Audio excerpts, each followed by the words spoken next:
Michigan Marching Band is one of the most historic in all of college football. We caught up with lead conductor, Dr. John Pasquale, to hear what he had to say about the band.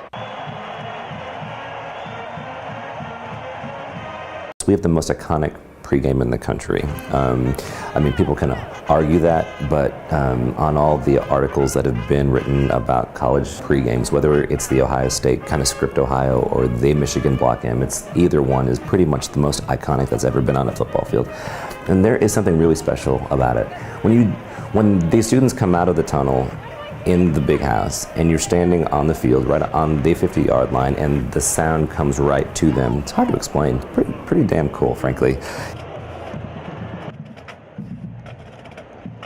We use basically 3 steps. One is a glide step. That's the one that is kind of low to the ground, very smooth, common high school marching style step. Then we do one that's a traditional step, which the knees are at 60 degrees off of the ground. That is seen during pregame. Our entire pregame show basically is done in that step. And then we have a lock step where the knees are 90 degrees above parallel, and which is a very vigorous, energetic, high energy step that happens for 16 counts during pregame. And then when they're first running out onto the field, there is no specific step for that. They're just running. High knees.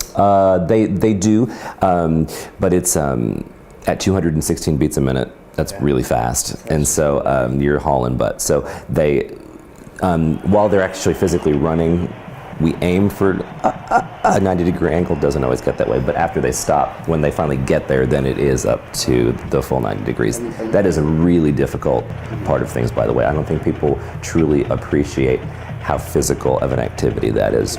Try to keep your knees to your belly button while going 216 beats a minute for about a minute and a half. That's exhausting. So pretty funny to see people try it that aren't in the band. Like, holy hell, this is exhausting. I can't do this. Yeah, it's actually much harder than it seems. They teach themselves how it's done, and it is unbelievable how hard that is to do. And especially while having 100,000 people watch you do it. And if you fall down, you're gonna make Sports Center. I mean, it's just awkward. But all the drum majors since the early 90s have touched their head to the ground.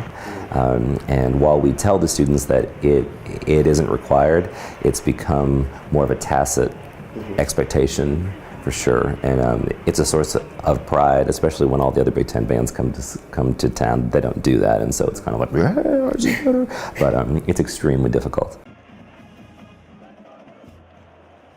That was cool.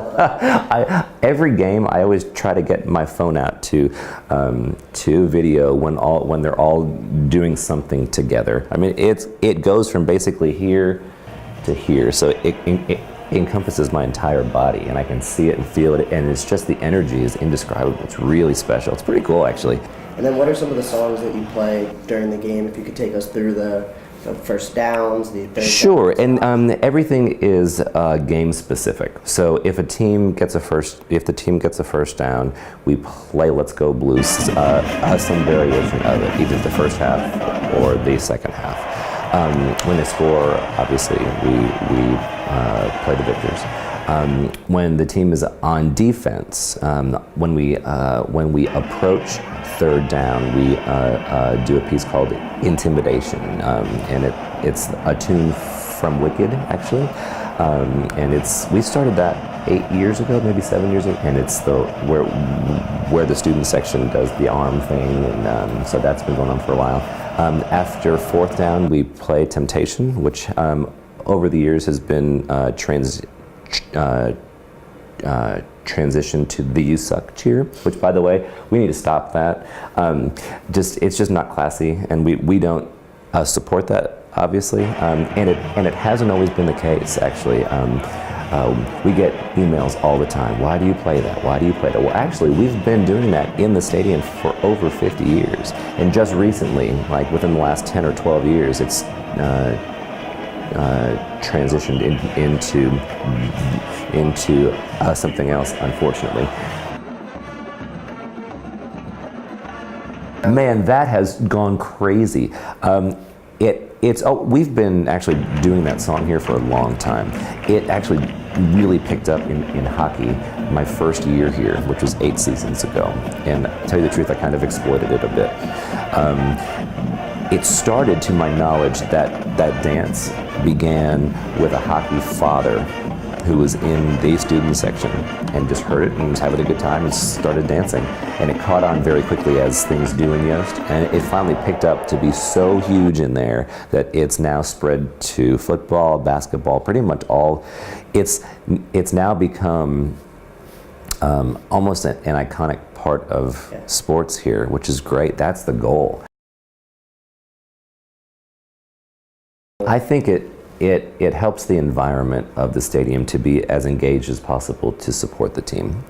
Obviously, the team controls its own destiny, and I do believe that while the band doesn't impact that, I do believe that it impacts the life of the stadium to support the team, and that I think is special, and it's really important. And specifically here, the marching band is the oral representation of the spirit of the school. So here, I do believe that the MMB is the spirit, embodies the true spirit of Michigan, that helps everyone rally behind that, and that's really great. And that's something that our students take extremely seriously. So do we, and so we try to uphold the strong tradition and rich history of this institution every time we hold an instrument, honestly. And that's a pretty big responsibility that we take very seriously.